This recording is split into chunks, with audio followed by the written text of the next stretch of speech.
राधे राधे। दशम श्रेणी साहित्य बहिर चतुर्थ पद्य देख पढ़ा चिलिकार सायंतन दृश्य। या पूर्व पाठ 3टा जाक पद्य पढ़ा सरी तार प्रश्न उत्तर सरी से मैंने देखी नथिबो प्लेलिस्ट जाई चेक करदब नहले मु डिस्क्रिप्शन में लिंक देदेवी जाकि वीडियो देखीदब। देख एबे आमे पढ़ा चतुर्थ पद्य तार ना कौन अच्छी तुम चिलिकार सायंतन दृश्य बुझिल। एटा आमर कवि किए अछंती राधानाथ राय कवि अछंती। से केबे जन्म ग्रहण करिसेंती 1848 मसीह जन्मग्रहण करिसेंती। राधानाथ राय केबे मृत्युवरण करिसेंती 1908 मसीह मृत्युवरण करिसेंती। चिलिकार सायंतन दृश्य ताहले चिलिकार सायंतन दृश्य ता नारो कौन बुझा पड़ुछि। चिलिका ह्रदर चमत्कार मनोरम प्राकृतिक दृश्य विषय रे आमे एई कवितारे पढ़िबा बुझिल। सायंतनर अर्थ कौन तुमर मनोहर बा आकर्षणीय बा चमत्कार भाव कहि परिबा बुझिल।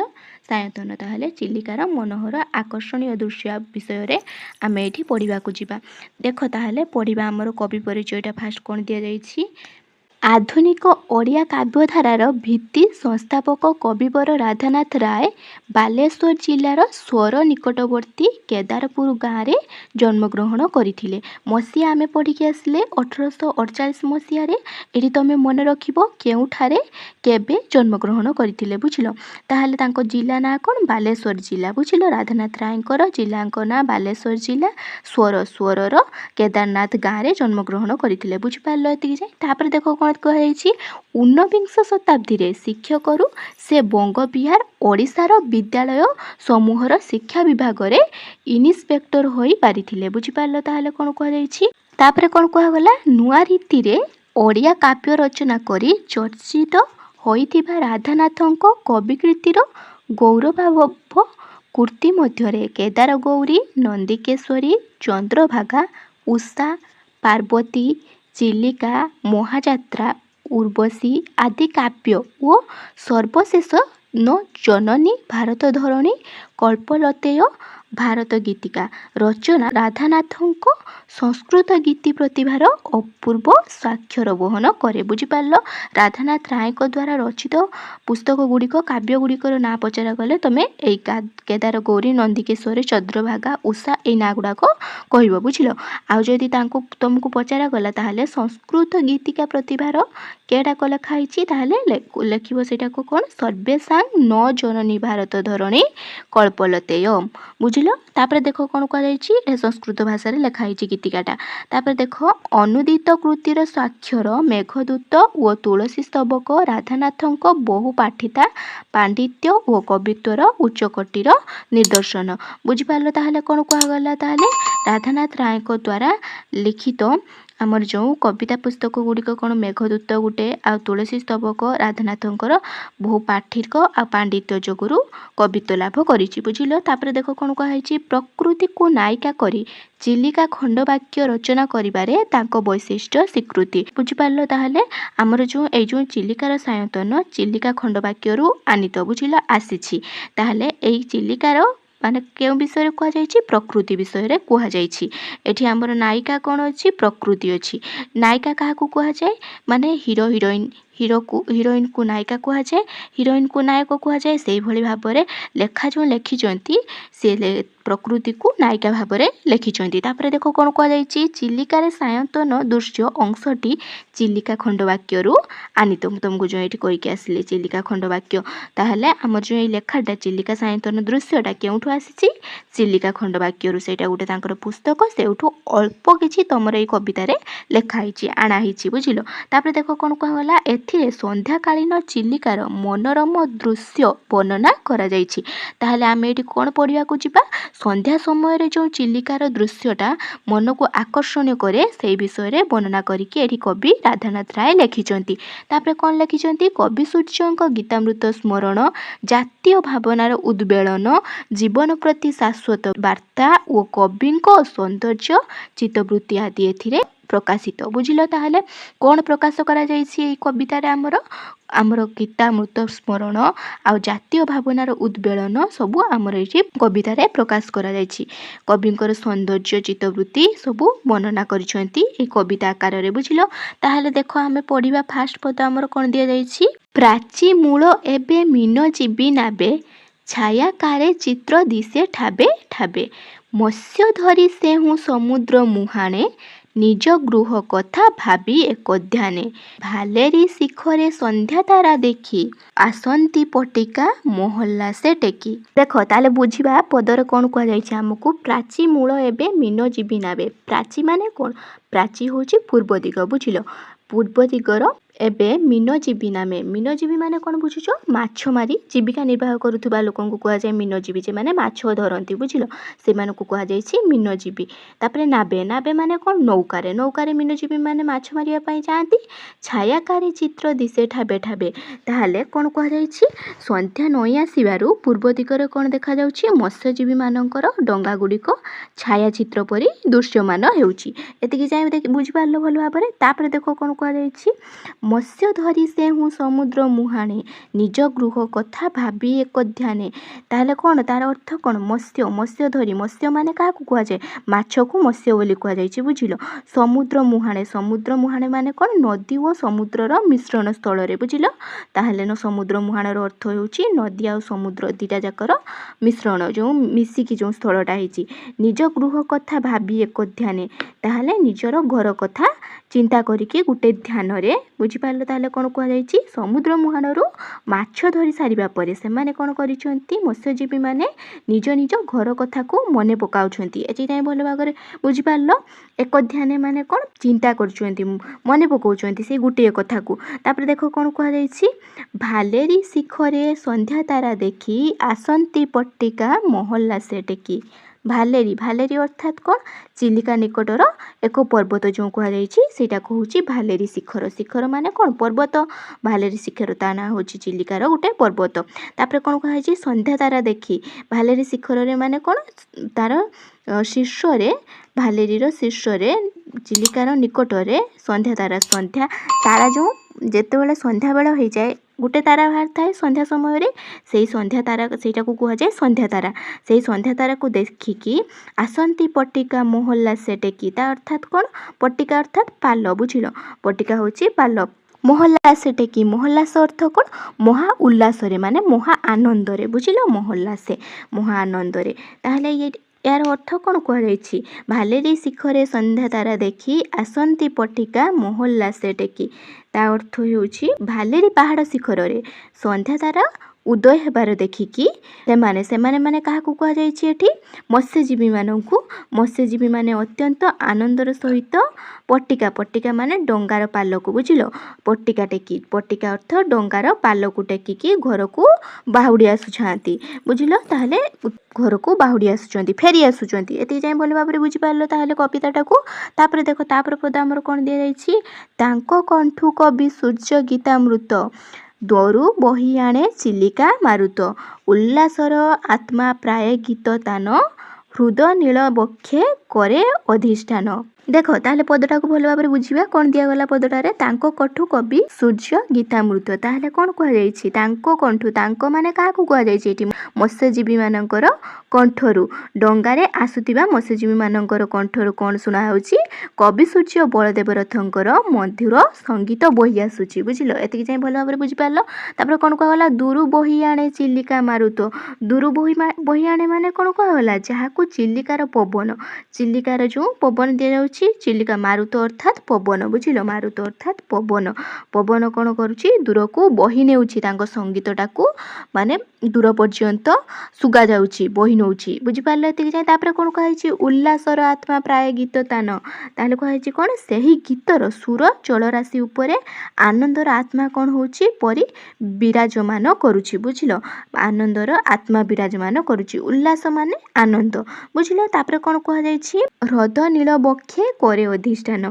ଅଧିଷ୍ଠାନ ମାନେ କ'ଣ? ବିରାଜମାନ ବା ଅବସ୍ଥିତ ବୁଝିପାରିଲ। ଏତିକି ଯାଏ। ବକ୍ଷେ ମାନେ କ'ଣ? ବକ୍ଷେ ମାନେ ହୃଦୟ ବୁଝିଲ। ତାପରେ ଦେଖ କ'ଣ କୁହାଯାଇଛି? ହସନ୍ତି ଚଉଦିକେ ମଧୁର ହାସିନୀ ଦିଗଙ୍ଗନା ଜ୍ୟୋତ୍ସ୍ନା ଦୁକୁଳ ବାସିନୀ। ବୁଝିପାରିଲ ତାହେଲେ କ'ଣ କୁହାଯାଇଛି?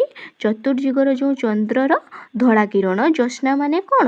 ଜ୍ୟୋତ୍ସ୍ନା ହେଉଛି ଧଳା କିରଣ ଚନ୍ଦ୍ରର ଧଳା କିରଣ। ତାପରେ ଧଳା କିରଣ ରୂପକ ରେଶମୀ ବସ୍ତ୍ର ପିନ୍ଧିକି ଦିଗ ରୂପକ ନାରୀମାନେ କ'ଣ କରନ୍ତି? ହସୁଥିବା ପରି କ'ଣ ପ୍ରତ୍ୟୟମାନ ହୁଅନ୍ତି। ଏତିକି ଯାଇ ଭଲ ଭାବରେ ବୁଝିପାରିଲ।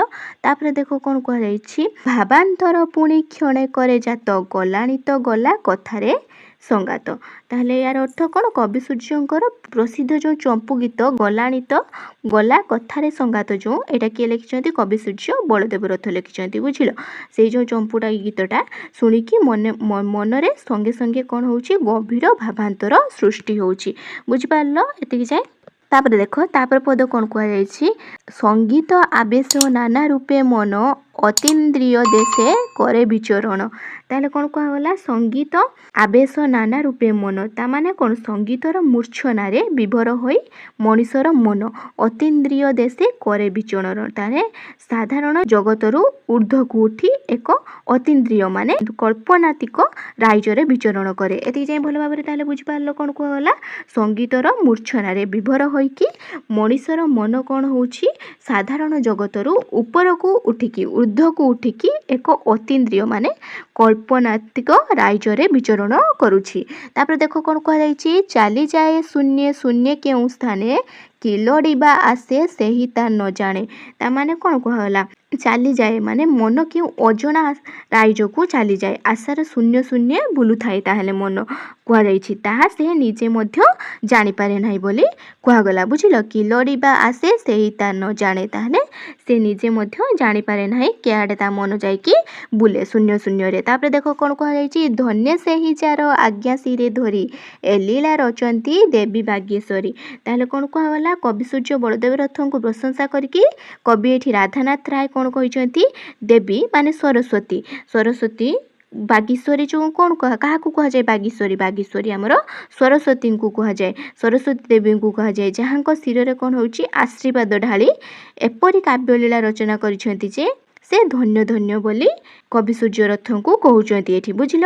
तापर कौन कह जाइछि धन्य रथे तुम्भ जन्म शुभ रक्षणे मृत्युंजय तुम्भे उत्कल भुवने। ताले पदरे कौन कहला कवि आमर जो राधानाथ राय अछंती सी कौन कहते कवि सूर्य बलदेव रथ को ये कहते आपणकर जन्म शुभ क्षण होइथिला आपण उत्कल भूमि रे अमर माने मृत्युंजय कह जाइछि मृत्युंजय तमर मृत्युंजय होछि अमर क्या कहते बलदेव रथ को कहते। देख तापर पद आमर कौन कह जाइछि तुम माटी देह ग्रासीछि श्मशान मात्र जस देहे तुमे आयुष्मान। एठी देख कौन कहले ताहले कवि सूर्य बलदेव रथ को राधानाथ राय कहते कि आपणकर पांच भौतिक शरीर कौन होछि माटी देह जो कह जाइछि शरीर बुझिल शरीर सेटा को कह जाइछि श्मशान रे लीन हो जाइछि बुझिल श्मशान रे लीन हो जाइछि। तापर कौन कह जाइछि ग्रासीछि माने कौन लीन हो जाइछि।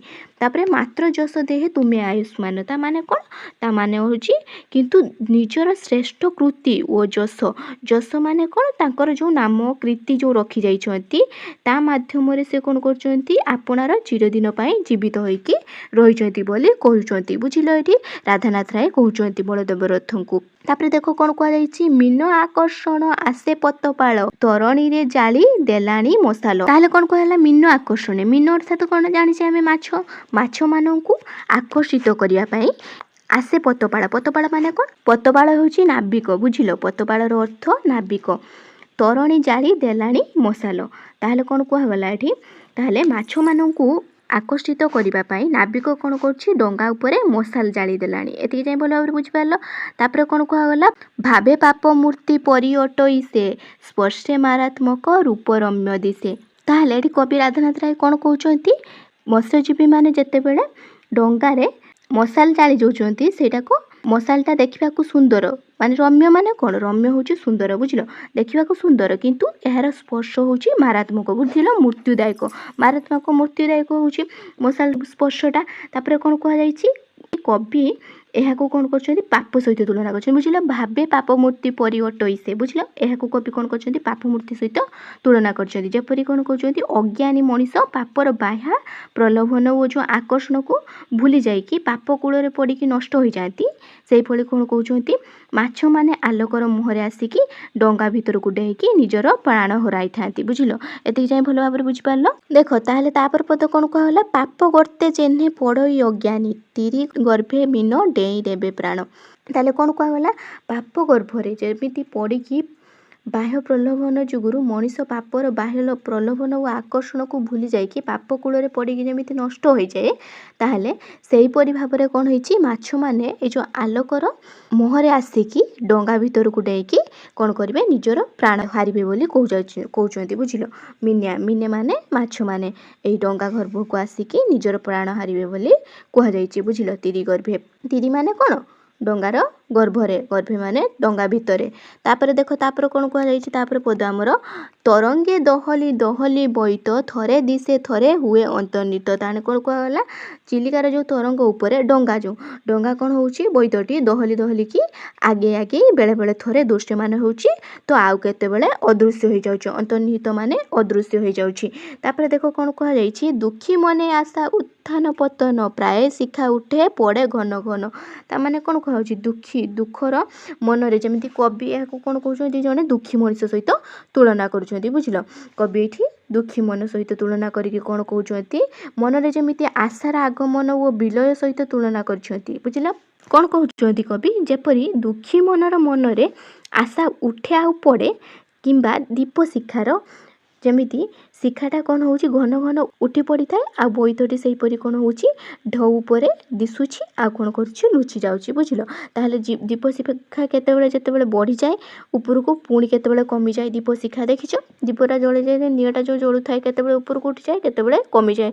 ସେଇଭଳି ଭାବରେ ଦୁଃଖୀ ମନରେ ଯେମିତି ଉତ୍ଥାନ ପତନ ହୁଏ। ଉତ୍ଥାନ ପତନ ମାନେ କ'ଣ, ତା ମନରେ ଯେଉଁ ଆଗମନ ହୁଏ, ବିଲୟ ମାନେ ଦୁଃଖ ମନରେ ଯେଉଁ ଆଶା ଉଠେ ଆଉ ପଡ଼େ, ଯେଉଁ ଦୁଃଖ ମନରେ ଆଶା ଉପରକୁ ଉଠୁଥାଏ ଆଉ ପଡ଼ୁଥାଏ, ସେଟାକୁ କୁହାଯାଉଛି ଉତ୍ଥାନ ପତନ। ବୁଝିଲ, ସେଇଭଳି ଭାବରେ ତରଙ୍ଗରେ ମାନେ ଡଙ୍ଗାଟା ଯେଉଁ ଦୋହଲୁଛି, ସେଇଟାକ କ'ଣ ହେଉଛି, ବେଳେବେଳେ ଦୃଶ୍ୟମାନ ହେଉଛି ଆଉ ବେଳେବେଳେ ଅନ୍ତର୍ନିହିତ ହୋଇଯାଉଛି, ମାନେ ଅଦୃଶ୍ୟ ହୋଇଯାଉଛି ବୋଲି କୁହାଯାଇଛି। ତାହେଲେ ସମୁଦ୍ର ଢେଉରେ ପଡ଼ିକି।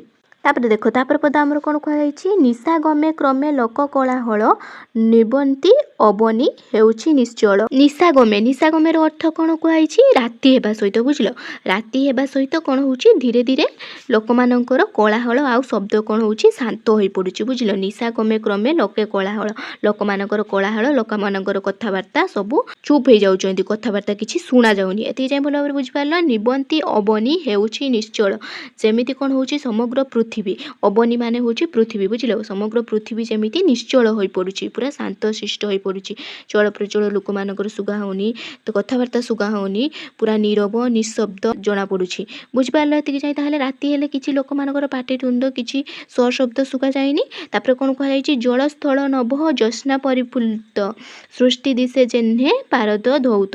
ତାମାନେ କ'ଣ କୁହାଗଲା, ଜଳ ସ୍ଥଳ ଆଉ କ'ଣ ହେଉଛି, ଆକାଶ, ସବୁକିଛି କ'ଣ ହେଉଛି, ଚନ୍ଦ୍ରର ଉଜ୍ଜ୍ୱଳ କିରଣରେ ଯେମିତି ଭାସି ଉଠୁଛି। ବୁଝିଲ, ଜ୍ୟୋତ୍ସ୍ନା ମାନେ ଜାଣିଛ, ଚନ୍ଦ୍ର, ପରିପ୍ଲୁତ ମାନେ ଯେମିତି ଭାସି ଉଠୁଛି କୁହାଯାଇଛି। ବୁଝିଲ, ତାପରେ ଆମର କ'ଣ କୁହାଗଲା, ସୃଷ୍ଟି ଦିଶେ ଯେହ୍ନେ ପାରଦ ଧୌତ। ତା ଅର୍ଥ କ'ଣ, ଯେମିତି ଆମର ସାରା ସୃଷ୍ଟିଟା କେମିତି ଦେଖାଯାଉଛି, ପାରଦ କିମ୍ବା ତରଳ ଯେଉଁ ରୂପକ ଧୌତ ପରି ଦେଖାଯାଉଛି। ବୁଝିଲ, ଚମକୁ ଉଠୁଛି। ତାହେଲେ ବୁଝିପାରିଲ। ତାହେଲେ ପାରଦ କେଟାକୁ କୁହାଯାଏ, ମର୍କୁରୀ, ଇଂଲିଶରେ କୁହାଯାଏ ଯେଉଁ ମର୍କୁରୀ, ସେଟାକୁ ପାରଦ। ବୁଝିଲ, ତରଳ ରୂପାରେ ଧୋଇ ହୋଇଯାଉଛି, ଧୋଇ ହୋଇ ଚମକୁଛି। ବୁଝିଲ, ତରଳ ରୂପାରେ ଧୋଇ ହୋଇ ଚମକୁଛି, ଯେମିତି ଆମର ପୃଥିବୀ। ବୁଝିଲ, ତାପରେ କ'ଣ କୁହାଗଲା, ଆମର ସୃଷ୍ଟିଟା ପାରଦ ମାନେ କିମ୍ବା ତରଳ ରୂପାରେ ଧୋଇ ହୋଇକି ଚମକୁଛି ବୋଲି କୁହାଯାଇଛି।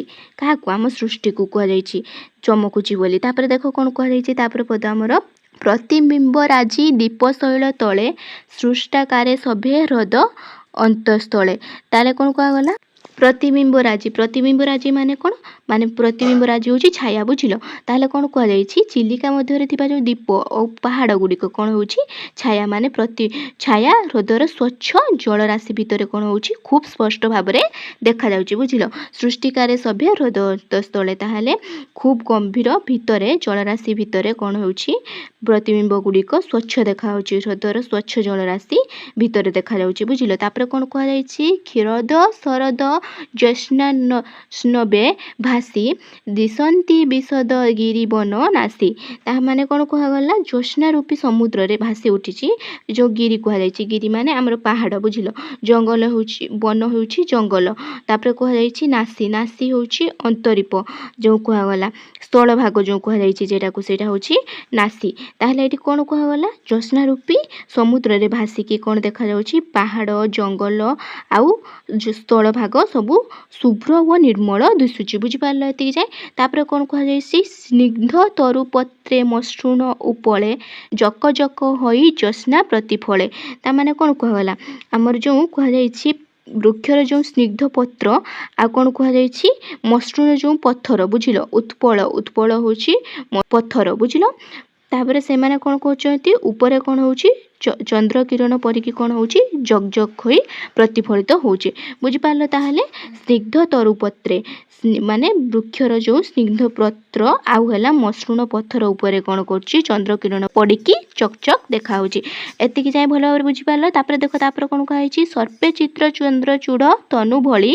छाया मिश्र करे सभे वनस्थली ताहले कौन कहला चंद्र आउ छायार मिश्रण रे कौन होची आलोकर जंगलटी जमिति भगवान शिवंकर जो कहुई चंद्रचूड़ से भगवान शिव बुझिल चंद्रचूड़ परी कौन होची शरीर परी सुंदर देखा जाउची बुझिल तनु तनु होची शरीर परी सुंदर देखा जाउची ताहले हमर कहला सर्पे चित्र चंद्रचूड़ तनु ताहले हमर शिवं को एठी वर्णना करके कहा जायछि सर्पे चित्र बुझि पाले ताहले कौन कहला रात्रि समय रे जो हमर चंद्र आ छायार जो मिश्रित आलोकटा पडुछि हमर सेराक पृथ्वी पृष्ठ रे सेटा जंगलटी कौन देखा जाउछि जंगलटी भगवानक शिवंकर माने सर्प चित्रित शरीर परी सुंदर देखा बुझिपार ताहले एतिकी जाए तापर देखो कौन कहुई प्रशांत नीरव गिरी वन देश नाही एथि नर चहलर लेस ताहले कौन कहगला प्रशांत नीरव गिरी वन देश गिरी जांच पर्वत पहाड़ जो कहुच्छी ताहले कौन कहुई आमर ये पहाड़ आ जंगल कौन हो अत्यंत प्रशांत माने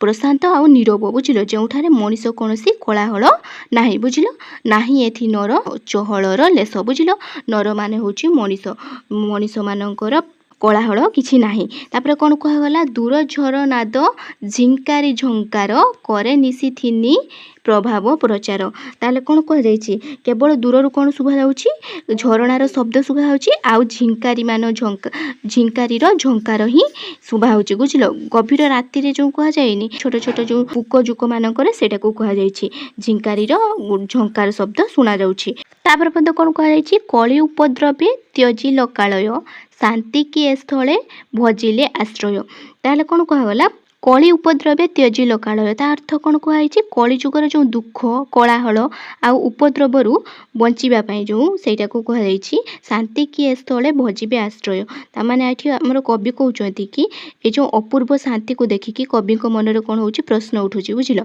ताहले कଳି जुगर जो दुख कोलाहल और उपद्रव गुड़िक बंचिबा पई कौन होची शांति देवी निजे कौन करचंती लोकालय छाड़ी के आसिकी एही निर्जन चिलिका कल रे कौन करचंती आश्रय नैचंती बोली कहउचंती बुझिल ताहले चिलिका तोहर एही स्वभावन वर्णसंभमय दृश्य सायंतन बुझिल एति जाय भल भाव बुझिपारल ताहले कोन कुआ गला ताहले एठी जो अपूर्व शांति को देखिकी चिलिकार जो दृश्य को देखिकी कवि को मन रे कोन होउची प्रश्न उठुची कवि कोन कहउचंती कि कଳି जुगर जो दुख कोलाहल ओ जो उपद्रव गुडी को बंचिबा पाई जो शांति देवी हमर जो अछंती से कोन करछंती निजे कोन करछंती लोकालय को छाड़ी कि आसी कि कोन करछंती एई निर्जन चिलिका कल रे कोन आश्रय नउचंती बोली कहउचंती के कहउचंती हमर एठी राधानाथ राय कवि वर्णना करछंती बुझिपारल एति जाय ताहले तमर एठी चिलिकार सायंतन दृश्य कविताटा सब सरीगला पद गुड़ाक पढ़ी सारे तापर देख आम यार प्रश्न उत्तर करवा वीडियो भल लगे वीडियो को लाइक कर चैनल को जाए जदि सब्सक्राइब कर नथिबो ताले चैनल को सब्सक्राइब करदब जेतेबेले भी मु तमर एई चिलिकार सायंतन दृश्यर प्रश्न उत्तर छाड़बी